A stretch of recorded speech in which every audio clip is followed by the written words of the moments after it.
Flight जैसे ही take off करता है महज कुछ सेकंड्स के भीतर ही वो क्रैश कर जाता है। जिन पायलट्स ने उस जहाज़ को अहमदाबाद में आके लैंड किया होगा, उन्होंने लैंडिंग के बाद में जो टेक्निकल लॉगबुक होता है उसमें अगर जहाज़ में कुछ भी कमियां होगी, अगर कोई चीज़ ख़राब होगी तो वो उस टेक्निकल लॉगबुक में लिखते हैं। क्या पेलोड भी एक कारण हो सकता है, क्योंकि सबसे फ्यूल बड़े पैमाने पे उस वक्त फिल किया गया था, अ, लोग भी थे, पैसेंजर्स भी थे, उनका भी अपना सामान था, तो पेलोड कहीं एक कारण हो सकता है। अगर मैं मानता हूँ कि अगर कहीं गलती से पेलोड भी ज़्यादा हो गया, फिर भी तो ये जहाज़ का जो एक्सीडेंट हुआ है वो इंजन बंद होने की वजह से हुआ है। इसके लिए ये पेलोड की वजह से हुआ है एक्सीडेंट, ऐसा मुझे नहीं लगता। बोइंग 787 सबसे ज़्यादा सुरक्षित समझे जाने वाला एयरक्राफ्ट रहा, लेकिन जिस तरह से वो अहमदाबाद में क्रैश हुआ उसके बाद कई सवाल अब उठने लगे हैं कि उस दौरान क्या कुछ हुआ होगा जिसके चलते प्लेन क्रैश कर गया। हमारे साथ कैप्टन अमोल यादव हैं, जिन्हें तकरीबन 6000 घंटे से भी ज़्यादा अंतर्राष्ट्रीय फ्लाइट उड़ाने का अनुभव है। क्या कुछ उस दौरान हुआ वो समझने की कोशिश हम कैप्टन अमोल यादव के साथ करेंगे। सर, आपका स्वागत है इंडिया टीवी। सर, सबसे पहला सवाल ये कि आपने वो सारे दृश्य देखे होंगे कि फ़्लाइट जैसे ही टेक ऑफ करता है महज कुछ सेकंड्स के भीतर ही वो क्रैश कर जाता है। वो सारा कुछ दृश्य देखने के बाद बतौर कैप्टन आपको क्या कुछ खामियां उसमें नज़र आई जिसके चलते प्लेन क्रैश कर गया? जो सीसीटीवी फुटेज है, 1 मिनट से भी कम समय का वो फुटेज है, और उस फुटेज में सभी हम नॉट एज अ पायलट लेकिन सभी नागरिक जब हम लोग जहाज़ को टेक ऑफ करते हुए देखते हैं तो पहले टेक ऑफ रन होता है, फिर हवाई जहाज़ हवा में जाता है, फिर उसके जो लैंडिंग गियर्स है वो अंदर जाते हैं, तो ये सभी लोग ऑब्ज़र्व करते हैं अंदर क्या चल रहा होता है उस समय। तो वो मैं आपको बताता हूँ। जब जहाज़ रनवे पे आके लाइन अप करता है और लाइन अप करने के बाद वो टेक ऑफ क्लियरेंस जब तक एटीसी से मिलता नहीं है तब तक उनको वहाँ पर रुकना पड़ता है, तब तक वो लोग बिफोर टेक ऑफ चेकलिस्ट कर लेते हैं, और जब एटीसी उनको टेक ऑफ क्लियरेंस दे देता है तो क्लियर फॉर टेक ऑफ होने के बाद में एक टोगा करके बटन होता है, टेक ऑफ और गो अराउंड, वो बोइंग में वो आप दबाने के बाद में उसमें थ्रस्ट लीवर्स में पावर आती है और जहाज़ आगे दौड़ने लगता है। और पहले से ही कैलकुलेटेड V1 और VR स्पीड्स होते हैं। V1 स्पीड का मतलब है कि एक्शन इनिशिएशन स्पीड। उस स्पीड के बाद में पायलट्स को ज़रूरी होता है कि इंजन फेल भी हो जाए तो भी एयरक्राफ्ट को हवा में लेके जाने के सेफली एक इंजन पे पूरा सर्किट करके वापस ग्राउंड पे उतारना ये कंपलसरी होता है। और ये जब V1 होने के बाद में ये जो अहमदाबाद में जहाज़ क्षतिग्रस्त हुआ, उसके बाद में मुझे ऐसा लग रहा है कि V1 के बाद में उसका नंबर 2 इंजन, मतलब राइट साइड का जो इंजन है वो फेल हुआ होगा या थ्रस्ट कम जनरेट हुई होगी। इसकी वजह से टेक ऑफ करते वक्त उस जहाज़ का नोज़ जो है वो राइट साइड में मुड़ा हुआ मुझे दिख रहा है। और उसके बाद में ये चीज़ इंडिगो का जो जहाज़ टेक ऑफ के लिए इस जहाज़ के पीछे खड़ा था, उसके पायलट ने भी रिपोर्ट किया है कि जहाज़ का नोज़ राइट में मुड़ा था, यॉ हुआ था राइट में, और उसके बाद में आवाज़ भी आई थी। उसके बाद में जब टेक ऑफ देखते हैं हम तो कुछ 625 फीट रिपोर्टिंग है। अहमदाबाद का एलिवेशन 200 फीट है, मतलब हवाई जहाज़ तकरीबन 400 फुट ऊपर गया। उस वक्त तक शायद लेफ़्ट इंजन काम कर रहा था। जो एक पैसेंजर बचे हैं उन्होंने भी ये कहा कि जो इंजन ज़्यादा एक्सेलरेट करने की आवाज़ आई थी, इसका मतलब है कि जो पहले जहाँ एक इंजन बंद पड़ने के बाद दूसरे इंजन में पायलट ने ज़्यादा थ्रस्ट इनपुट किया होगा, और उसकी वजह से वो जो एक्सेलरेट करने का आवाज़ आया था वो हुआ, और उसके हिसाब से जहाज़ 400 फुट तक ऊपर गया। लेकिन उसके बाद में शायद वो इंजन भी बंद हो गया और उसकी वजह से जहाज़ बहुत स्ट्रेट एंड लेवल तरीके से पायलट ने फ्लाई किया एंड मोमेंट तक, लेकिन इंजन में दोनों इंजन में थ्रस्ट नहीं होने के कारण हवाई जहाज़ हवा में सस्टेन करना पॉसिबल नहीं था, वो नीचे आ गया और ये दुर्घटना हो गई है। इसके अलावा कई जो लैंडिंग गियर्स है वो भी अंदर नहीं जा पाए थे, ये भी कहा जा रहा है।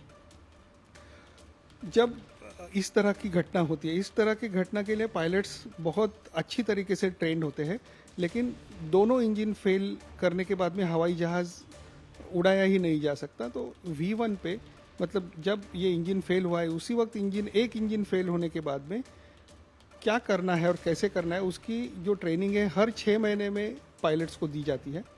और उसमें एक इंजन बंद होने के बाद में पायलट को सबसे पहले तो जहाज़ उड़ाना होता है, एविएट, नेविगेट एंड कम्युनिकेट।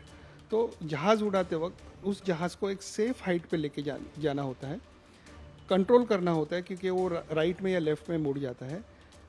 जो पीएम मॉनिटरिंग जो रहता है, एक पायलट जहाज़ उड़ाता है, एक पायलट मॉनिटर करता है। तो मॉनिटर का काम होता है, जो पीएम होता है उसका काम होता है कि एटीसी को इन्फॉर्म करे कि जहाज़ डिस्ट्रेस में है, और उसी वजह से जो को पायलट या पायलट मॉनिटरिंग होगा उसने मेडे का कॉल दिया है। मेडे मतलब हमारा जहाज़ डिस्ट्रेस में है और ये शायद नीचे जा रहा है, इस तरह का कॉल उन्होंने एटीसी को दे दिया है।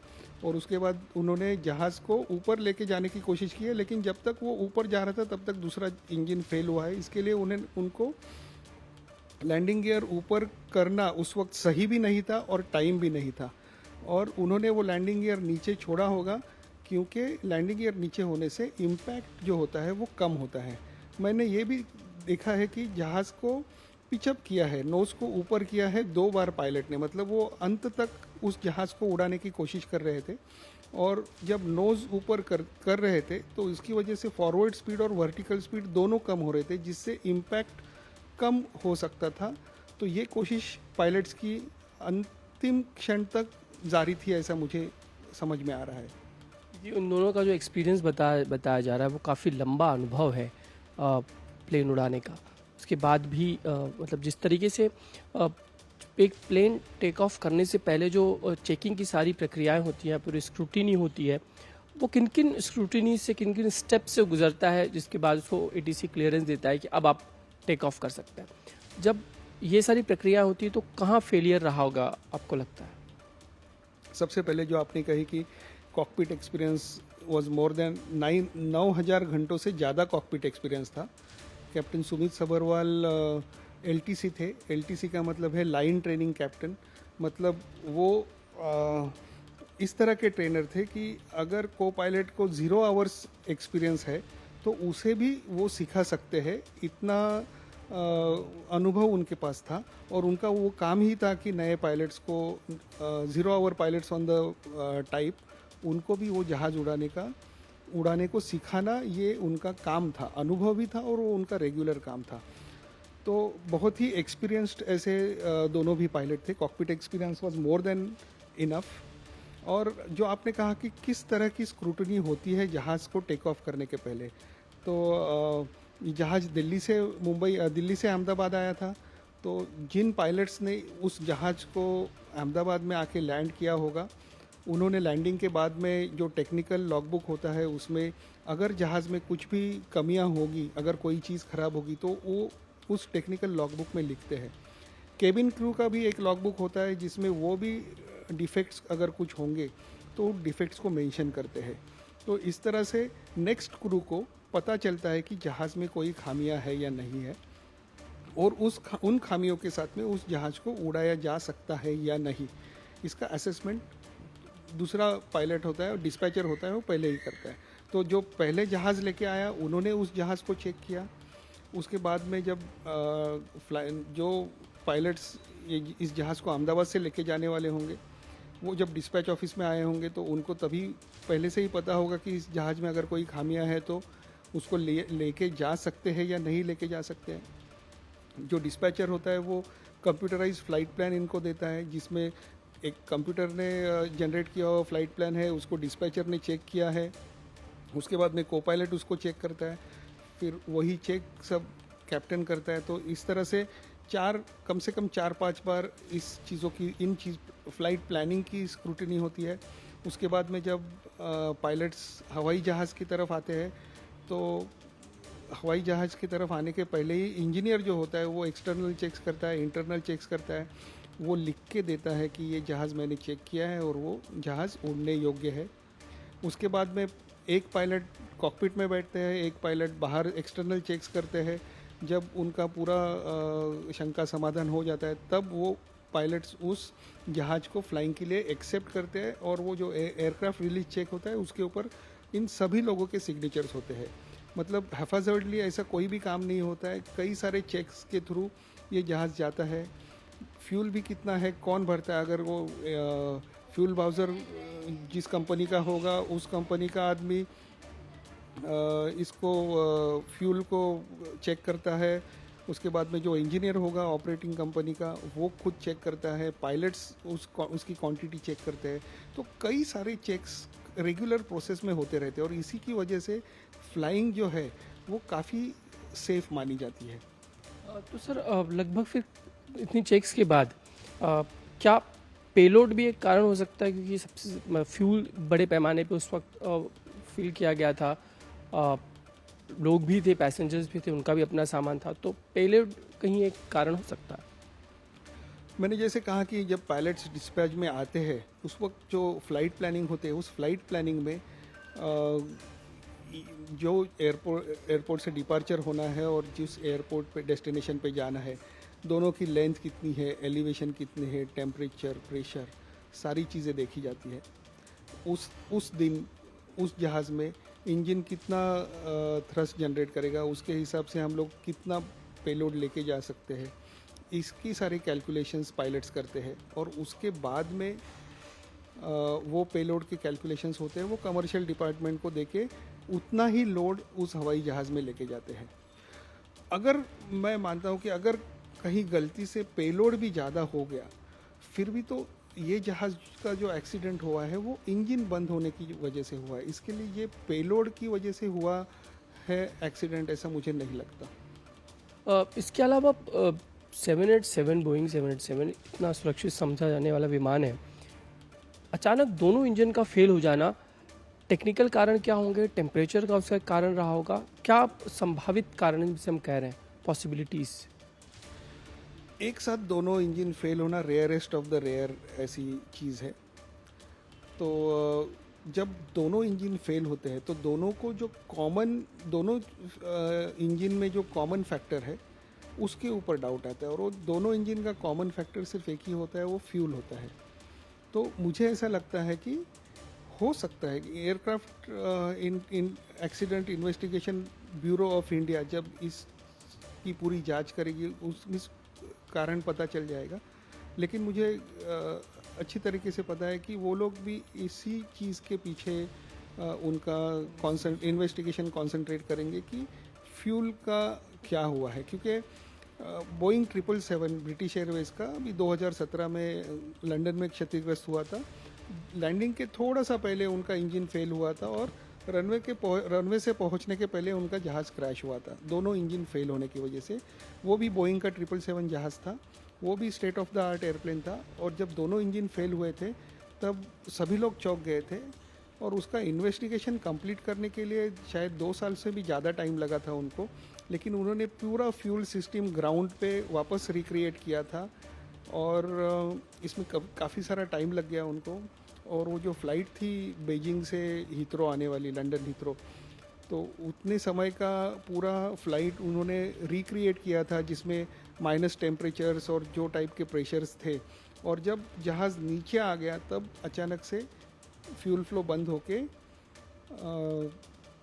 ये इंजन्स बंद होके जहाज़ क्रैश हो गया था और उनको तब पता चल गया था कि ये फ्यूल फ्रीज़ होने की वजह से हुआ था। और उसके बाद में बोइंग 777 के सारे फ्यूल फ्लो के वो जो हनीकॉम स्ट्रक्चर था उसको और थोड़ा मॉडिफाई करके ये फ्रीज़ होना उन्होंने बंद कर दिया है। ये एक संभावित कारण आपको लग रहा है कि फ्यूल फ्लो जो है कहीं ना कहीं रुक गया होगा इसमें भी?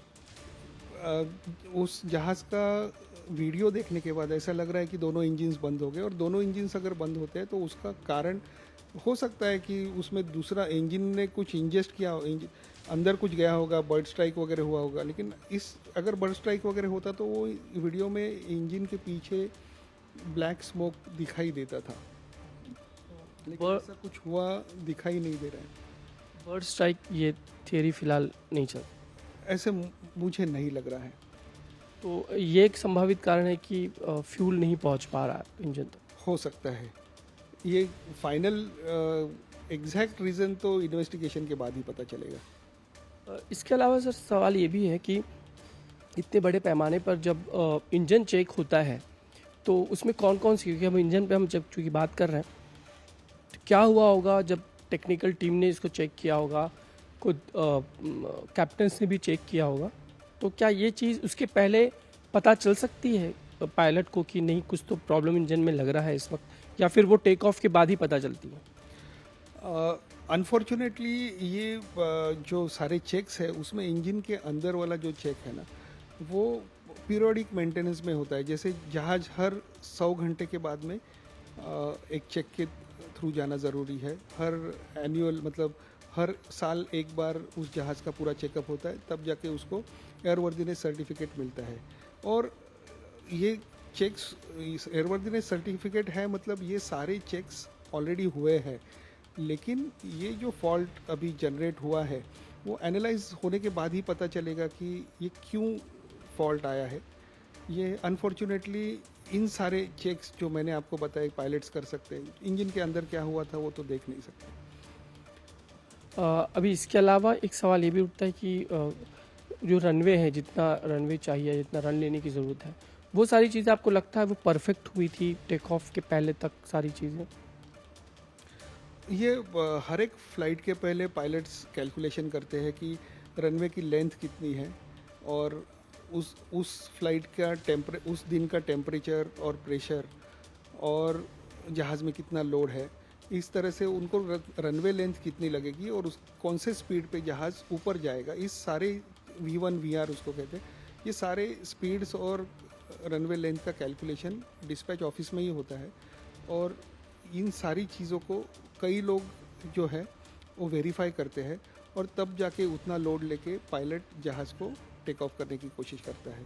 तो जो रनवे लेंथ है उसमें कैलकुलेशन में मिस्टेक होना मुझे इम्पॉसिबल लगता है। इसके साथ ही फ्यूल कितना भरा जाना है और हमें कितना बैग्स लेके जाना, लगेज लेके जाना है, ये सारा कुछ टेक ऑफ से पहले कैलकुलेट होकर ही लिया गया होगा। जो बैगेज है, पैसेंजर्स है, जो लोड हम लोग उसको पे लोड कहते हैं, तो पे लोड जहाज जब पायलट डिस्पैच में आते हैं उसी वक्त वो कैलकुलेट करते हैं कि आज मुझे इतना स्पीड और इतना मैक्सिमम वेट है, तो मुझे पे लोड कितना लेके जाना चाहिए, और वो कंपनी को बता देते हैं। तो उनका कमर्शियल डिपार्टमेंट होता है, तो जितना मैक्सिमम लोड लेके जाते हैं उससे कम लोड पायलट्स को दिया जाता है, जहाज़ में भरा जाता है। तो ये टेम्परेचर पे बहुत कुछ मेंटेन करता है उस दिन के पेलोड या बाकी की चीज़ें?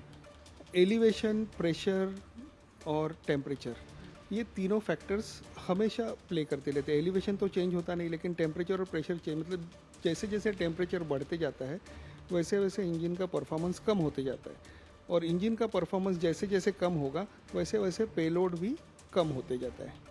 टेम्परेचर ने कोई इस लगता है दुर्घटना में बड़ा कुछ एक कारण रहा होगा?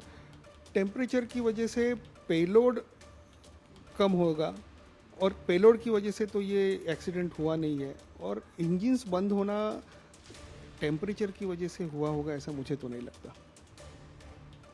आमतौर पे क्या कारण हो सकते हैं इंजन के बंद हो जाने के, परफॉर्म न करने के? जैसे हमने देखा है कि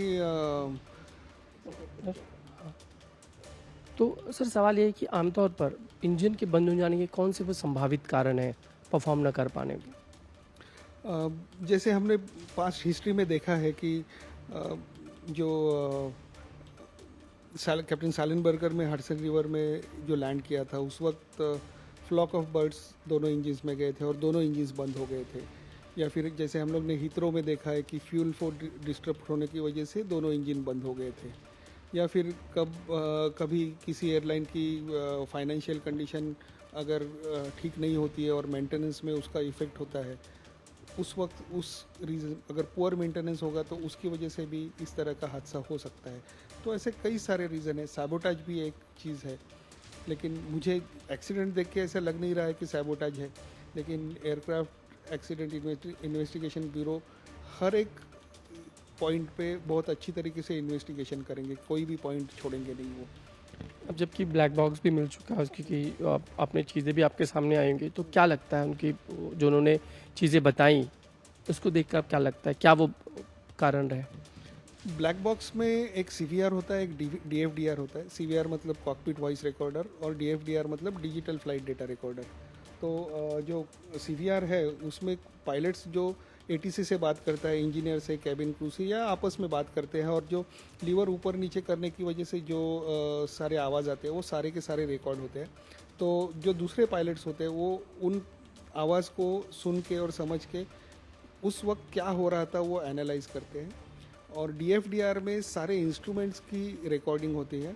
तो मतलब अगर थ्रस्ट लीवर पूरा आगे था तो इंजन्स कितनी पावर प्रोड्यूस कर रहा था, जब अगर राइट इंजन बंद हुआ तो वो कितना पावर प्रोड्यूस कर रहा था, अगर दूसरे इंजन में पूरा पावर दिया तो उसने कहाँ तक पावर प्रोड्यूस की और कितने देर तक की। ये सारी चीज़ें डीएफडीआर और सीवीआर को एनालाइज करके वो लोग उस फ्लाइट में क्या क्या हुआ था वो समझ सकते हैं। बस कैप्टन्स जो हैं कितने ट्रेंड होते हैं किसी भी जहाज़ में, इस तरीके की अगर तकनीकी खराबी आ जाए तो कितनी चीज़ें उनके हाथ में, कंट्रोल में कब तक होती हैं जिससे वो चीज़ों को मैनेज करके सेफ लैंडिंग करा दें, कम से कम इतनी लैंडिंग हो कि कैजुअलिटीज़ ना हो, या लेकिन इनके पास कोई वो वक्त ही नहीं था बिल्कुल। पायलट्स जहाज उड़ाने के लिए बहुत सक्षम होते हैं, उनको बहुत अच्छी तरीके से ट्रेनिंग दी जाती है। एक इंजन बंद हो गया तो एक इंजन पे टेक ऑफ से लेके वापस लैंडिंग करने तक उनको हर 6 महीने में ट्रेन किया जाता है और चेक भी किया जाता है। अगर दोनों इंजन फेल होते हैं, अगर वो उनके पास हाइट ज़्यादा है तो किस तरह से रनवे तक आके उसको लैंड करना है, उसका कैलकुलेशंस और प्रैक्टिकल उसका भी एक्सरसाइज कभी कभी सिमुलेटर में करते हैं। लेकिन ये जो एक्सीडेंट हुआ इसमें आफ्टर टेक ऑफ तुरंत दोनों इंजन फेल होने की वजह से ग्लाइडिंग डिस्टेंस और टाइम बहुत कम मिला है। टाइम कम होने की वजह से ग्लाइडिंग डिस्टेंस कम हुआ है। अगर अल्टीट्यूड ज़्यादा होता था तो ज़्यादा टाइम मिलता था और ज़्यादा दूर तक जहाज़ ग्लाइड कर सकता था। ऐसे सिचुएशन में पायलट्स किसी नॉन पॉपुलेटेड एरिया का प्लेन फील्ड चूज़ करते हैं जहाँ पर जहाज़ लैंड होगा तो कम से कम हानि पहुँचेगी। इस तरह से प्लानिंग करके वो करते हैं। लेकिन ये सारी प्लानिंग करने के लिए कल परसों टाइम नहीं मिला। सर इसके अलावा आपको इतना बड़ा अनुभव है रहा है, तो आप किस तरीके से इन चीज़ों को मैं फिर सॉल्व करूँगा? आप देखें क्योंकि आप भी इन सब चीज़ों को जब प्लेन उड़ाते वक्त कभी आपको भी इन सारी चीज़ों से गुजरना पड़ा होगा। क्या ऐसी सिचुएशन इमरजेंसी वाली आई जब आपको इमरजेंसी लैंडिंग करनी पड़ी? कई बार होता है कि इमरजेंसी लैंडिंग कर देनी पड़ती है, तो आपको इस वक्त रिकॉल हो रहा होगा कि कई सारे इंस्टेंसेस होते हैं। मेरे साथ भी इंजन फेल्योर का तो इंसिडेंस हुआ नहीं है, लेकिन रिजेक्ट टेक ऑफ हुआ है या फिर bomb on board specific bomb threat का सिचुएशन मैंने हैंडल किया है। तो पायलट्स की लाइफ में ऐसी कई सारी चीज़ें आती रहती है। Turbulence is one of the important factor, हर एक पायलट को उससे गुजरना पड़ता है। Flying is not easy, it's a very serious business. और शायद हम इसमें बहुत ड्रामेटिक बातें ना करके वो जो ड्रामा है वो रियल फेस करते हैं पायलट्स, और उसके लिए मैं सभी पायलट्स का बहुत आदर करता हूँ। बात करते हैं सर बोइंग 787 की। सबसे सुरक्षित समझा जा रहा था, अब इसको नई सिरे से रीचेक करने की ज़रूरत होगी। जो आंकड़े हैं कि तकरीबन 34 बोइंग 787 भारत के पास हैं, उनको रीचेक करते हुए उनको आगे गो हेड मिल रहा है। अब सारे ही एयरक्राफ्ट्स को चेक करने की ज़रूरत होगी, सिर्फ इसी को नहीं। तो क्या लग रहा है, क्या कुछ अब कर रहे होंगे कंपनीज, एयरलाइन कंपनीज, डीजीसीए? मैंने सुना है कि डीजीसीए ने कुछ चेक्स करने के बाद में 787 को फ्लाइंग की परमिशन दी है। लेकिन जब तक उस जहाज़ का एक्सीडेंट होने का रीज़न हमें पता नहीं चलेगा तब तक एक्चुअल चेक क्या करना है नहीं पता चलेगा। ये रीज़न किसी टेक्निकल फॉल्ट, एयरक्राफ्ट के फॉल्ट की वजह से हुआ है या फिर किसी ह्यूमन एरर की वजह से हुआ है, वो जब पता चलेगा उसी वक्त हम लोग उसके बारे में बात कर सकेंगे। एक सवाल इसलिए भी बहुत लाजमी हो जाता है, लोग ह्यूमन एरर के एंगल से भी देख रहे हैं और टेक्निकल एरर तो बिल्कुल है ही। तो कितना आपको चांसेस लग रहे हैं कि इट्स टेक्निकल फॉल्ट ही ज़्यादा है, ह्यूमन एरर होने की संभावना है इसमें बहुत कम है? अभी जो टेक्निकल फॉल्ट है, इंजन जब बंद पड़ा है और उसके बाद में पायलट्स ने उसको फ्लाई करने की कोशिश की है, तो ह्यूमन एरर किस पॉइंट पे हुआ है ये क्या फ्यूल बाउज़र में फ्यूल गलत था, वो भी ह्यूमन एरर हो सकता है। अगर किसी मेंटेनेंस में प्रॉब्लम था तो भी ह्यूमन एरर हो सकता है। फ्लाइंग में कुछ प्रॉब्लम था तो भी ह्यूमन एरर हो सकता है। लेकिन इस बारे में अभी कुछ कहना बहुत मुश्किल है। धन्यवाद सर हमसे खुलकर बातचीत करने के लिए। ये थे कैप्टन अमोल यादव, जिन्होंने कई बातें जो तकनीकी स्तर पर रही होंगी या फिर ह्यूमन एरर पे रही होंगी, उसको विस्तार से बताने की, समझने की कोशिश की कि बोइंग 787 जो क्रैश हुआ, क्या कुछ संभावनाएं रही और क्या कुछ आगे हो सकता है, समझने की हमने उनके साथ कोशिश की। कैमरामैन संतोष दिवटे के साथ समीर भी से, इंडिया टीवी, मुंबई।